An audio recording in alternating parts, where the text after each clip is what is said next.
मैं एक बार फिर से आप सभी का स्वागत करता हूं आपके अपने ऑनलाइन प्लेटफॉर्म पर। आप सभी मेरे भाई बहनों का बहुत बहुत स्वागत है। जल्दी से सारे लोग आ जाइए, फिर आज के सेशन के ब्लॉग शुरुआत करेंगे। और जितने मेरे भाई बहन जुड़ते चल रहे हैं, आप सभी लोगों से निवेदन करूंगा कि सेशन को लाइक कर दिएगा, शेयर कर दिएगा। चैनल पर पहली बार होंगे तो सब्सक्राइब जरूर कर लिएगा। आज के सेशन में हम लोग इकोनॉमिक्स के बहुत ही महत्वपूर्ण वाले प्रश्नों को करने वाले हैं, जो कि आपके एग्जाम में पूछे गए हैं। तो जहां पर आप देख सकते हैं, आपके एग्जाम में पूछे गए प्रश्नों को हम लोग करने वाले हैं। इकोनॉमिक्स के महत्वपूर्ण वाले प्रश्नों को करने वाले हैं, जो कि आपके एग्जाम के लिए काफी इंपॉर्टेंट हो सकते हैं। तो जितने मेरे भाई बहन जुड़ते चल रहे हैं, आप सभी लोगों से निवेदन करूंगा, जल्दी से सेशन को एक बार लाइक कर दीजिए, शेयर कर दीजिए, ताकि बाकी साथी जो नहीं जुड़ पाए वो सारे लोग जुड़ जाएंगे, बाकी साथी भी जुड़ सकें और उन लोगों तक भी क्लास की नोटिफिकेशन पहुंच सके। और पहली बार जितने मेरे भाई बहन हैं, तो सभी लोगों से निवेदन करूंगा कि चैनल को सब्सक्राइब जरूर कर लिएगा। और टेलीग्राम का लिंक आपको चैट बॉक्स में दिख रहा होगा, तो टेलीग्राम चैनल से जरूर जुड़ जाएंगे। तो चलिए शुरू करेंगे आज की क्लास को। पहला प्रश्न आपके सामने है। चलिए पहले प्रश्न के साथ हम लोग शुरुआत करेंगे। पहला प्रश्न आपसे है, भारत में वित्त आयोग का प्रधान कार्य क्या होता है? तो अगर हम लोग बात करेंगे तो वित्त आयोग के कार्य के विषय में आपसे पूछ रहा है, वित्त आयोग का कार्य क्या होता है? तो केंद्र और राज्य के बीच राजस्व का वितरण करना, वार्षिक बजट तैयार करना, वित्तीय मामलों में राष्ट्रपति को सलाह देना, या फिर संघ के मंत्रालयों और राज्यों को निधि का विनिधिन करना। तो बताइएगा क्या हो जाएगा? तो अगर हम लोग बात करेंगे तो भारत में वित्त आयोग का कार्य क्या है? पहला प्रश्न आपके सामने है, सभी मेरे भाई बहन आंसर करेंगे। केंद्र और राज्यों के बीच राजस्व का वितरण करना, वार्षिक बजट तैयार करना, वित्तीय मामलों में राष्ट्रपति को सलाह देना, संघ के मंत्रालयों और राज्यों को निधि का विनिधान करना। तो क्या हो जाएगा? तो करेक्ट आंसर हम लोग बात करेंगे, ऑप्शन संख्या ए हो जाएगा। वित्त आयोग का जो सबसे महत्वपूर्ण कार्य है वो ये है कि वो केंद्र और राज्यों के बीच राजस्व का वितरण करता है। तो पहले प्रश्न का ऑप्शन संख्या ए यहाँ पर बिल्कुल करेक्ट है। दूसरा प्रश्न आपके सामने है, एगमार्क। एगमार्क का संबंध किससे है? तो आपको बताना है अंडों की पैदावार को एक कोऑपरेटिव करने से, या फिर व्यवस्थित जई मार्केट से, या फिर किसानों को की कोऑपरेटिव से, या फिर प्रयोग की जाने वाली चीजों जैसे अंडे, दूध, घी आदि की क्वालिटी की गारंटी मोहर से। तो एगमार्क का संबंध किससे? आपसे ये प्रश्न पूछा जा रहा है, बताएंगे क्या हो जाएगा? अंडों की पैदावार की कोऑपरेटिव से, व्यवस्थित जई मार्केट से, किसानों की कोऑपरेटिव से, या फिर प्रयोग करने वाली चीजें जैसे अंडे, दूध, घी आदि की क्वालिटी गारंटी मोहर से। तो ऑप्शन संख्या क्या हो जाएगा? डी आंसर कर दोगे। जो एगमार्क होता है तो ये खाने पीने वाली चीजों की शुद्धता का प्रतीक होता है, ठीक है, याद रखिएगा। तो जो एगमार्क की जो मोहर होती है, ठीक है, तो ये क्या करती है? तो ये खाने पीने वाली चीजों की शुद्धता की गारंटी होती है, ठीक है, कि ये चीजें शुद्ध हैं। तो ये ध्यान रखिएगा। ऑप्शन संख्या क्या हो जाएगा? तो डी आंसर कर देंगे। भारत की अर्थव्यवस्था कैसी है? समाजवादी है, मिश्रित है, एकल है, या फिर पूंजीवादी है? तो भारत की अर्थव्यवस्था कैसी है? तीसरे प्रश्न का आंसर करेंगे सभी मेरे भाई बहन। और जितने मेरे भाई बहन, जितने लोगों ने सेशन को सब्सक्राइब नहीं किया, तो आप लोगों से कहूंगा कि निवेदन करूंगा कि सब्सक्राइब जरूर कर लिए, ताकि जब भी हम लोग लाइव आते हैं तो उसकी नोटिफिकेशन आपको मिल सके। बताएंगे क्या हो जाएगा? और शेयर जरूर कर दीजिए ताकि बाकी साथियों तक भी ये सेशन पहुंच सके। भारत में अर्थव्यवस्था कैसी है? समाजवादी, मिश्रित, एकल, या फिर पूंजीवादी? तो क्या हो जाएगा? तो भारत में मिश्रित अर्थव्यवस्था, ठीक है, क्या हो जाएगा? तो तीसरे प्रश्न का ऑप्शन संख्या बी आंसर कर देंगे। भारत की अर्थव्यवस्था कैसी है? तो मिश्रित है, ठीक है, याद रखेंगे। ऑप्शन संख्या बी बिल्कुल करेक्ट हो जाएगा। आगे बढ़ेंगे अगले प्रश्न की तरफ। इनकम टैक्स से जुड़ा हुआ पैन कार्ड में पैन का फुल फॉर्म क्या होता है? तो आप बताइएगा। तो आप सभी लोगों के पास पैन कार्ड होगा, ठीक है, तो बताइएगा क्या हो जाएगा? तो इनकम टैक्स से जुड़ा हुआ पैन कार्ड है, आपके बैंक अकाउंट में पैन कार्ड लगाना अनिवार्य है। तो पैन कार्ड जो है, तो इसका पूर्ण रूप क्या होता है, फुल फॉर्म क्या होता है? आंसर क्या करेंगे? चौथे प्रश्न की बात करेंगे, क्या हो जाएगा? Permanent account number, payment account number, passbook account number, या फिर इनमें से कोई नहीं? तो क्या हो जाएगा आंसर? आंसर कर देंगे ऑप्शन संख्या ए हो जाएगा, परमानेंट अकाउंट नंबर। ऑप्शन संख्या क्या हो जाएगा? ए आंसर करेंगे, ठीक। आगे बढ़ेंगे अगले प्रश्न की तरफ। 1955 में बंगाल, मद्रास और बंबई के प्रेसिडेंसी बैंकों को मिलाकर उनका राष्ट्रीयकरण कर दिया गया और एक नया बैंक बना। उस बैंक का नाम क्या है? तो इस प्रश्न का आंसर करेंगे। अगर हम लोग बात करें तो 1955 में बंगाल, मद्रास और बंबई प्रेसिडेंसी बैंकों को मिला करके उनका राष्ट्रीयकरण कर दिया गया और एक नया बैंक बना। उस बैंक का नाम क्या है? Punjab national bank, syndicate bank, state bank of India, या फिर पंजाब एंड सिंध बैंक? तो बताइएगा इस प्रश्न का आंसर। पांचवें प्रश्न का आंसर करेंगे। 1955 में बंबई, मद्रास और बंगाल प्रेसिडेंसी के बैंकों को मिलाकर उनको नेशनलाइज्ड कर दिया गया, राष्ट्रीयकरण कर दिया गया और एक नया बैंक बना, और उसका नाम क्या है? उसका नाम है स्टेट बैंक ऑफ इंडिया। ध्यान रखिएगा। ऑप्शन संख्या क्या हो जाएगा? तो सी आंसर हो जाएगा, स्टेट बैंक ऑफ इंडिया। आगे बढ़ेंगे अगले प्रश्न की तरफ। अगले प्रश्न का आंसर करेंगे। वाणिज्यिक बैंक के द्वारा बट्टा गृहों से आरक्षण संपत्ति अनुपात बनाए रखने के लिए उधार ली गई मुद्रा क्या कहलाती है? तो बताइएगा। तो अगर हम लोग बात करेंगे जो कॉमर्शियल बैंक है, कॉमर्शियल बैंक के द्वारा बट्टा गृहों से आरक्षण संपत्ति अनुपात बनाए रखने के लिए उधार ली गई मुद्रा को क्या कहते हैं? हॉट मनी कहते हैं, सॉफ्ट मनी कहते हैं, कॉल मनी कहते हैं, या फिर इनमें से कोई नहीं। तो छठवें प्रश्न का आंसर करेंगे क्या हो जाएगा? तो क्या हो जाएगा, जैसे कई बार क्या होता है, जैसे कई बार होता है कि मान लीजिए आपको इमरजेंसी में अचानक से आपको पैसे की जरूरत है, ठीक है, क्या है, आपको अचानक से पैसे की जरूरत है और आपके अकाउंट में पैसा नहीं है, तो आप क्या करते हो, आप अपने घर वालों को या अपने भाई बहन को या फिर अपने दोस्तों को फोन करते हो कि भाई आज मुझे पैसा दे दो, कल मेरा पैसा आ जाएगा, कल हम आपको लौटा देंगे, ठीक है। तो वही चीज क्या होता है बैंकों के साथ होता है। कई बार क्या होता है बैंकों को पैसे की आवश्यकता होती है और उनके पास पैसा नहीं होता है, तो फिर क्या करते हैं, तो वो आरबीआई के पास रिक्वेस्ट भेजते हैं कि भाई आप हमें क्या कर दीजिए, आप हमें एक दिन के लिए पैसा दे दीजिए, कल हमारा पैसा आ जाएगा या 2 दिन में हमारा पैसा आ जाएगा, तो फिर हम आपको लौटा देंगे, ठीक है। तो इस तरीके से जो उधार ली गई मुद्रा होती है उसको क्या कहते हैं, उसको कहते हैं कॉल मनी कहते हैं, ठीक है। क्या करोगे, कॉल करोगे भाई कि जरूरी है, ठीक है, इमरजेंसी है, आप कॉल करोगे ना, तो कॉल मनी कहते हैं। ऑप्शन संख्या क्या हो जाएगा, तो सी आंसर कर देंगे, ठीक। आगे बढ़ेंगे अगले प्रश्न की तरफ। भारत सरकार ने परिवार नियोजन कार्यक्रम को राष्ट्रीय स्तर पर निम्न में से किस वर्ष अपनाया?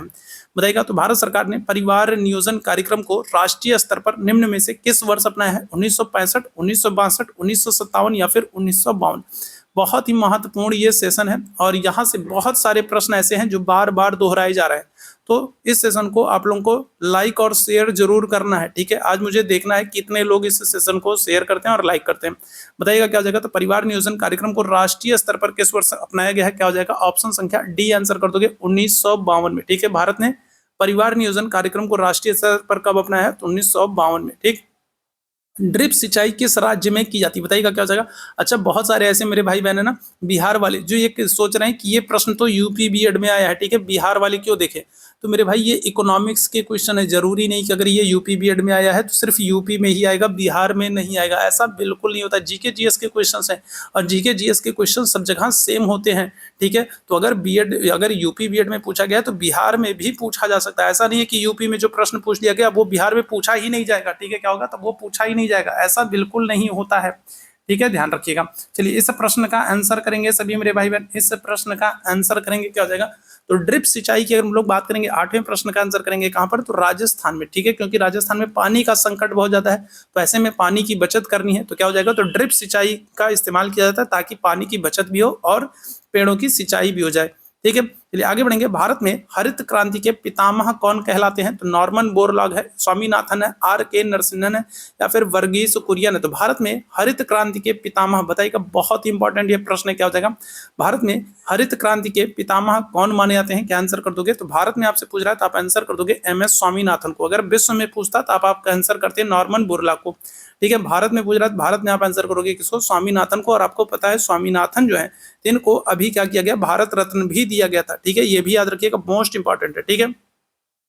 आगे बढ़ेंगे। किसी निश्चित समयावधि में किसी देश में उत्पादित वस्तुओं और सेवाओं के कुल मूल्य को क्या कहते हैं? बताइएगा क्या हो जाएगा, तो किसी निश्चित समयावधि में किसी देश में उत्पादित वस्तुओं और सेवाओं के कुल मूल्य को क्या कहा जाता है? प्रयोज्य आय कहा जाता है, राष्ट्रीय आय कहा जाता है, प्रति व्यक्ति आय कहा जाता है या फिर निवल राष्ट्रीय आय कहा जाता है। 10वें प्रश्न का आंसर करेंगे क्या हो जाएगा, तो किसी निश्चित अवधि में किसी निश्चित समयावधि में किसी देश में उत्पादित वस्तुओं और सेवाओं के कुल मूल्य को क्या कहा जाता है? तो आप आंसर कर दोगे ऑप्शन संख्या बी, राष्ट्रीय आय कहेंगे, ठीक है। क्या कहेंगे, तो आप आंसर कर दोगे राष्ट्रीय आय कहेंगे, ठीक। आगे बढ़ेंगे। अगला प्रश्न जो आपके लिए बहुत ही महत्वपूर्ण है, किसी अर्थव्यवस्था में निम्न में से कौन सा ऐसा कार्य है जो केंद्रीय बैंक के कार्यों में शामिल नहीं है? ठीक है, तो अगर हम लोग बात करें भारत का केंद्रीय बैंक कौन है, भारत का सेंट्रल बैंक कौन है, तो आप कहोगे रिजर्व बैंक ऑफ इंडिया, ठीक है। भारत का सेंट्रल बैंक कौन है, केंद्रीय बैंक कौन है, रिजर्व बैंक ऑफ इंडिया। और आपको बताना है रिजर्व बैंक ऑफ इंडिया के कार्यों में कौन सा शामिल नहीं है, तो क्या हो जाएगा, 11वें प्रश्न का आंसर करेंगे क्या हो जाएगा, बताइएगा। तो विदेशी मुद्रा विनिमय का कार्य करना, मौद्रिक नीति पर नियंत्रण करना, सरकारी खर्च पर नियंत्रण करना, बैंकर के बैंक के रूप में कार्य करना, तो क्या हो जाएगा। तो अगर हम लोग बात करें केंद्रीय बैंक या फिर कहें रिजर्व बैंक ऑफ इंडिया का कौन सा कार्य नहीं है, तो आंसर हो जाएगा आपका ऑप्शन संख्या सी, सरकारी खर्च पर नियंत्रण करना, ये रिजर्व बैंक ऑफ इंडिया का कार्य नहीं है। तो ऑप्शन संख्या क्या हो जाएगा, तो सी आंसर कर दोगे, ठीक। चलिए आगे बढ़ेंगे। भूरी क्रांति का संबंध, भूरी क्रांति किसे कहते हैं, बताइएगा क्या हो जाएगा। भूरी क्रांति की बात करें, वैसे तो अगर हम लोग भूरी क्रांति की बात करेंगे तो भूरी क्रांति का जो संबंध है वो किससे है, वो उर्वरक से है, ठीक है। अगर आपसे पूछा जाए भूरी क्रांति का संबंध किससे है, तो आप कहोगे उर्वरक से, ठीक है। लेकिन यहाँ पर अब हम लोग अगर बात करेंगे, यहाँ पर आपको जो विकल्प दिए गए इसके अनुसार अगर हम लोग बात करें भूरी क्रांति किसे कहते हैं, तो चारा उद्योग का विकास, समुद्री उत्पादों का विकास, दुग्ध एवं दुग्ध उत्पादों का विकास, या फिर भारत में खाद्य प्रसंस्करण एवं शीतल पेयों के उद्योगों के विकास। तो क्या हो जाएगा, तो यहाँ पर हम लोग बात करेंगे क्या हो जाएगा, तो अगर हम लोग बात करेंगे तो यहाँ पर आंसर करोगे ऑप्शन संख्या डी, भारत में खाद्य प्रसंस्करण एवं शीतल पेयों के उद्योगों का विकास। ठीक है, ध्यान रखिएगा। ठीक, बाकी वैसे अगर हम लोग बात करें भूरी क्रांति किससे संबंधित है, तो आप कहोगे जो है उर्वरक से। ठीक है, किससे, उर्वरक से। ठीक है, चलिए आगे बढ़ेंगे अगले प्रश्न की तरफ। भारतीय कृषि का किसी महत्वपूर्ण स्तर तक यंत्रीकरण किस कारण से संभव नहीं है, तो बताएंगे तब हम लोग बात करेंगे, इस प्रश्न का आंसर करेंगे। क्या हो जाएगा, 13वें प्रश्न का आंसर करेंगे। क्या हो जाएगा, तो अगर हम लोग बात करेंगे तो भारतीय कृषि का किसी महत्वपूर्ण स्तर तक यंत्रीकरण किस कारण से संभव नहीं है, छोटे जोत क्षेत्र, ट्रैक्टर की कमी, किसानों की गरीबी, या फिर लोगों की उदासीनता। तो भारतीय कृषि की हम लोग बात करेंगे तो किसी महत्वपूर्ण स्तर तक यंत्रीकरण किस कारण से संभव नहीं है, कारण क्या है, क्योंकि हमारे यहाँ छोटे छोटे क्या है, खेत हैं, छोटे जोत क्षेत्र हैं। ठीक है, कई बार आप देखोगे कि हमारे यहाँ क्या है, इतने छोटे छोटे खेत हैं कि हम गेहूं काटने के लिए मशीन बुलवा ही नहीं सकते। हमारे यहाँ इतने छोटे छोटे खेत हैं कि हमारे खेत तक क्या हो जाएगा, ट्रैक्टर पहुंचाना ही मुश्किल है। ठीक है, इतने छोटे छोटे खेत हैं कि हम क्या करेंगे कि हम ट्रैक्टर से जो है कर ही नहीं सकते हैं, खेत में काम कर ही नहीं सकते हैं। ठीक है, तो क्या हो जाएगा, तो ऑप्शन संख्या ए आंसर कर दोगे। ठीक, आगे बढ़ेंगे। राष्ट्रीय विकास परिषद की स्थापना किस वर्ष, बहुत important, very very important question बताएगा। राष्ट्रीय विकास परिषद की स्थापना कभी, 1948 में, 1954 में, 1942 में, या फिर 1952 में। राष्ट्रीय विकास परिषद की स्थापना कभी बताएंगे, इस प्रश्न का आंसर क्या हो जाएगा, तो राष्ट्रीय विकास परिषद की स्थापना कब हुई है, तो आंसर कर देंगे 1952 में। ठीक है, कब, 1952 में। ठीक है, ऑप्शन संख्या क्या हो जाएगा, तो डी आंसर करेंगे। चलिए आगे बढ़ेंगे। SEZ का फुल फॉर्म क्या है, SEZ का पूर्ण रूप क्या है, तो बताइएगा। Small economic zone, social economic zone, special economic zone, या फिर सर्विस एंड इकोनॉमिक जोन। तो SEZ का फुल फॉर्म आपसे पूछा जा रहा है, बताएंगे क्या हो जाएगा। चलिए जल्दी से बताएंगे। और अगर आप चाहते हो कि इस तरीके के सेशंस आपको नियमित रूप से मिलते रहे, तो आप लोगों को सेशन को लाइक और शेयर करना होगा। ठीक है, सेशन को शेयर कीजिए ताकि बाकी साथियों तक भी ये सेशन पहुंच सके। SEZ का फुल फॉर्म क्या हो जाएगा, small economic zone, social economic zone, special economic zone, या फिर service and economic zone. Answer क्या कर देंगे, तो ऑप्शन संख्या सी हो जाएगा, स्पेशल इकोनॉमिक जोन, विशेष आर्थिक क्षेत्र। ठीक है, क्या हो जाएगा, तो विशेष आर्थिक क्षेत्र। इनमें से कौन सी रवि की फसल नहीं है, गेहूं, जौ, चावल, चना। बताइएगा तो क्या हो जाएगा, बहुत ही महत्वपूर्ण प्रश्न और कई बार यहाँ से प्रश्न पूछा जा चुका है। कौन सी रवि की फसल नहीं है, तो क्या हो जाएगा, तो गेहूं, जौ, चावल, चना। कौन सी रवि की फसल नहीं है, ठीक है, क्या हो जाएगा, तो गेहूं, जौ, चावल, चना। तो आंसर कर देंगे ऑप्शन संख्या सी, चावल। चावल जो है तो ये रवि की फसल नहीं है। ठीक है, आगे बढ़ेंगे। योजना आयोग के प्रथम अध्यक्ष कौन थे, बताइएगा। तो योजना आयोग के प्रथम अध्यक्ष आपसे पूछ रहा है, जवाहरलाल नेहरू, KCD योगी, प्रोफेसर PC महालनोबिस, या फिर डॉक्टर राजेंद्र प्रसाद। बताइएगा, योजना आयोग के प्रथम अध्यक्ष कौन थे, पंडित जवाहरलाल नेहरू, KCD योगी, PC महालनोबिस, या फिर डॉक्टर राजेंद्र प्रसाद। तो क्या हो जाएगा, तो कैंसर कर देंगे हम लोग किसको, पंडित जवाहरलाल नेहरू को। आपको पता है योजना आयोग का अध्यक्ष हमेशा प्रधानमंत्री होता है, और पहले जो अध्यक्ष थे तो वो कौन थे, तो पहले प्रधानमंत्री जवाहरलाल नेहरू हो जाएंगे। ऑप्शन संख्या ए बिल्कुल करेक्ट हो जाएगा। आगे बढ़ेंगे अगले प्रश्न की तरफ। अगला प्रश्न, वह उपभोक्ता वस्तु जिसके आयात के लिए सरकार महत्तम राशि खर्च करती है, क्या होगा, खाद्य पदार्थ, पेट्रोलियम पदार्थ, खनिज पदार्थ, या फिर रासायनिक पदार्थ। ठीक है, तो कौन सी ऐसे पदार्थ हैं जिसके लिए अगर हम लोग बात करेंगे तो सरकार अधिकतम राशि खर्च करती है। तो 18वें प्रश्न का आंसर करेंगे, क्या हो जाएगा, खाद्य पदार्थ, खनिज पदार्थ, रासायनिक पदार्थ, या फिर पेट्रोलियम पदार्थ। क्या हो जाएगा, तो ऑप्शन संख्या क्या करोगे, जल्दी से बताइएगा, क्या हो जाएगा, तो ऑप्शन संख्या बी आंसर कर दोगे, पेट्रोलियम पदार्थ। ठीक है, पेट्रोलियम पदार्थ के लिए अगर हम लोग बात करेंगे तो सरकार महत्तम राशि या फिर सबसे बड़ी राशि खर्च करती है। आगे बढ़ेंगे अगले प्रश्न की तरफ। इनमें से कौन सा प्रत्यक्ष कर नहीं है, तो संपत्ति कर, पेशा कर, बिक्री कर, निगम कर। बताएंगे कौन सा प्रत्यक्ष कर नहीं है, क्या हो जाएगा, इनमें से कौन सा प्रत्यक्ष कर नहीं है, संपत्ति कर, पेशा कर, बिक्री कर, निगम कर। चलिए जल्दी से सारे मेरे भाई आंसर करेंगे, क्या हो जाएगा।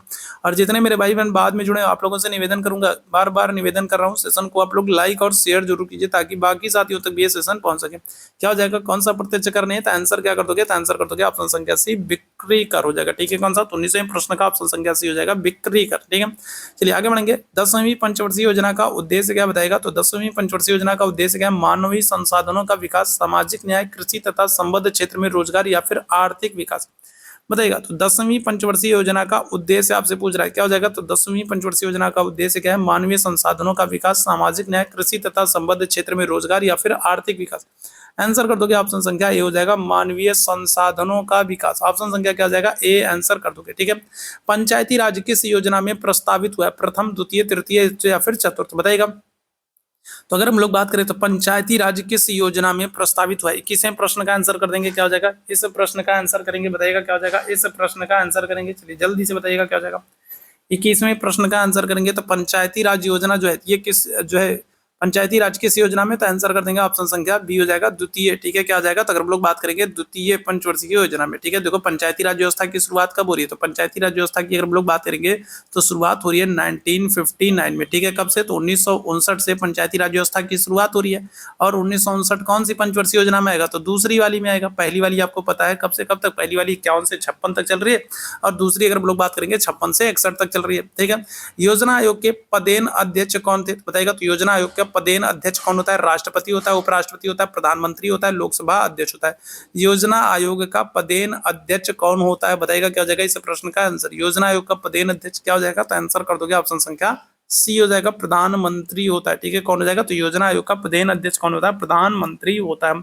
आगे बढ़ेंगे, पहली पंचवर्षीय योजना का समय क्या है? चलिए बताइएगा। तो पहली पंचवर्षीय योजना का समय क्या है? 23वें प्रश्न का आंसर करेंगे, क्या हो जाएगा? पहली पंचवर्षीय योजना का समय क्या है? 1 अप्रैल 1949, 1 अप्रैल 1950, 1 अप्रैल 1951 या फिर 1 अप्रैल 1952। तो आपको पता है पहली पंचवर्षीय योजना 1951 से लेकर के 1956 तक थी, और 1951 आपको एक ही ऑप्शन में दिख रहा है, क्या आंसर कर देंगे? तो ऑप्शन संख्या सी, 1 अप्रैल 1951 से पहली पंचवर्षीय योजना की शुरुआत हो रही है। आगे बढ़ेंगे, 13वें वित्त आयोग के अध्यक्ष कौन है? ठीक है, 13वें वित्त आयोग के अध्यक्ष कौन है? तो ये तो प्रश्न बहुत ही पुराना है। ठीक है, ये प्रश्न तो बहुत ही पुराना है। अभी अगर हम लोग बात करेंगे तो अभी कौन सा? तो अभी 15वां वित्त आयोग चल रहा है, और 15वें वित्त आयोग के अध्यक्ष कौन है? तो 15वें वित्त आयोग के अध्यक्ष है कौन है? एन.के. सिंह है। ठीक है, और इसके बाद 16वां वित्त आयोग लगने वाला है, और 16वें वित्त आयोग के अध्यक्ष कौन हो जाएंगे? तो अरविंद पनगड़िया हो जाएंगे। तो ये दोनों याद रखिएगा, बहुत इंपॉर्टेंट है, वेरी वेरी इंपॉर्टेंट है। आपसे 15वें वित्त आयोग का अध्यक्ष पूछा जाए तो आप कहोगे एन.के. सिंह, और अगर आपसे 16वें वित्त आयोग के अध्यक्ष पूछा जाए तो आप आंसर करोगे किसको? अरविंद पनगड़िया को। यहाँ पर फिलहाल ये पुराना प्रश्न है, और यहाँ पर अगर हम लोग बात करेंगे तो इस प्रश्न का आंसर क्या हो जाएगा? तो आंसर कर दोगे किसको? डॉक्टर विजय एल केलकर को। ठीक है, किसको? डॉक्टर एल विजय केलकर को। ठीक है, ऑप्शन संख्या क्या हो जाएगा? तो डी आंसर कर देंगे। ठीक है, आगे बढ़ेंगे अगले प्रश्न की तरफ। 2008-9 के बजट के अनुसार करों का शिक्षा उपकर का प्रतिशत क्या था? तो ये बहुत ही पुराना प्रश्न है, इतना पुराना प्रश्न नहीं पूछा जाएगा, तो इसको छोड़ दीजिए। फिलहाल इस प्रश्न का आंसर हम लोग बात करेंगे तो बी आंसर हो जाएगा, 3 जो है। ठीक है, 3% हो जाएगा, हालांकि ये बहुत पुराना प्रश्न है, तो इसको छोड़ दीजिए। रिजर्व बैंक के नवनियुक्त गवर्नर कौन है? ठीक है, तो ये पुराना प्रश्न है, करंट अफेयर का प्रश्न है। आप लोग मुझे जरा कमेंट करके बताओ कि आरबीआई के वर्तमान में गवर्नर कौन है? ठीक है, आरबीआई के वर्तमान में 26वें गवर्नर कौन है? तभी आरबीआई के 26वें गवर्नर बने हैं, और 26वें गवर्नर का नाम क्या? तो ये जरा आप लोग मुझे कमेंट करके बताइएगा। ठीक है, चलिए आगे बढ़ेंगे। भारतीय अर्थव्यवस्था को किस रूप में व्यक्त किया जाता है? बताइएगा क्या हो जाएगा? तो भारतीय अर्थव्यवस्था को किस रूप में व्यक्त किया जाता है? मिश्रित अर्थव्यवस्था, पूंजीवादी अर्थव्यवस्था, समाजवादी अर्थव्यवस्था या फिर ग्रामीण अर्थव्यवस्था? बताएंगे क्या हो जाएगा? इस प्रश्न का आंसर करेंगे, क्या हो जाएगा? तो भारतीय अर्थव्यवस्था को किस रूप में व्यक्त किया जाता है? मिश्रित, पूंजीवादी, समाजवादी या फिर ग्रामीण? क्या हो जाएगा? तो आंसर कर देंगे मिश्रित अर्थव्यवस्था। ठीक है, कौन सी? तो ऑप्शन संख्या ए आंसर कर दोगे, मिश्रित अर्थव्यवस्था। ठीक है, आगे बढ़ेंगे। मिश्रित अर्थव्यवस्था का अर्थ क्या? अब ये बताइएगा, मिश्रित अर्थव्यवस्था का अर्थ क्या है? तो बृहद एवं कुटीर उद्योगों का सह अस्तित्व, औद्योगिक विकास में विदेशों का सहयोग, सार्वजनिक तथा निजी क्षेत्र का सह अस्तित्व या फिर उपरोक्त में से कोई नहीं। हम लोग कह रहे हैं ना कि भारत एक मिश्रित अर्थव्यवस्था वाला देश है, तो मिश्रित अर्थव्यवस्था का अर्थ क्या होता है ये आप लोगों को बताना है। क्या हो जाएगा? तो इस प्रश्न का करेक्ट आंसर कर देंगे ऑप्शन संख्या सी। ठीक है, एक ऐसी अर्थव्यवस्था जहां पर आपको क्या हो जाए, जहां पर आपको सार्वजनिक मतलब सरकारी क्षेत्र तथा निजी क्षेत्र दोनों देखने को मिले। जैसे हम लोग अपने भारत में बात करें तो आपको सरकारी कंपनियां भी देखने को मिलेंगी और प्राइवेट कंपनियां भी देखने को मिलेंगी। ठीक है, बीएसएनएल भी आपको देखने को मिलेगा और आपको जियो और एयरटेल भी देखने को मिलेगा। ठीक है, चलिए आगे बढ़ेंगे। आर्थिक विकास की दृष्टि से भारत क्या है? तो विकसित राष्ट्र है, विकासशील राष्ट्र है, अविकसित राष्ट्र है या फिर अर्ध विकसित राष्ट्र? आर्थिक विकास की दृष्टि से भारत के बारे में आपसे पूछा जा रहा है, विकसित राष्ट्र है, विकासशील है, अविकसित है या फिर अर्ध विकसित है? तो क्या हो जाएगा? तो ऑप्शन संख्या बी आंसर कर दोगे, विकासशील हो जाएगा। ठीक है, अभी भारत क्या है? तो विकासशील राष्ट्र। ऑप्शन संख्या बी यहाँ पर बिल्कुल करेक्ट हो जाएगा। बंद अर्थव्यवस्था का तात्पर्य क्या होता है? बताइएगा। तो अगर हम लोग बात करेंगे क्लोज्ड इकोनॉमी का तात्पर्य क्या है? आयात बंद, नियंत्रित पूंजी, निर्यात बंद या फिर आयात और निर्यात तो दोनों बंद? तो बताएंगे क्या हो जाएगा? आपसे पूछ रहा है बंद अर्थव्यवस्था का तात्पर्य क्या है, तो बताइएगा। आयात बंद हो जाए, नियंत्रित पूंजी हो जाए, निर्यात बंद हो जाए या फिर आयात निर्यात दोनों बंद हो जाए।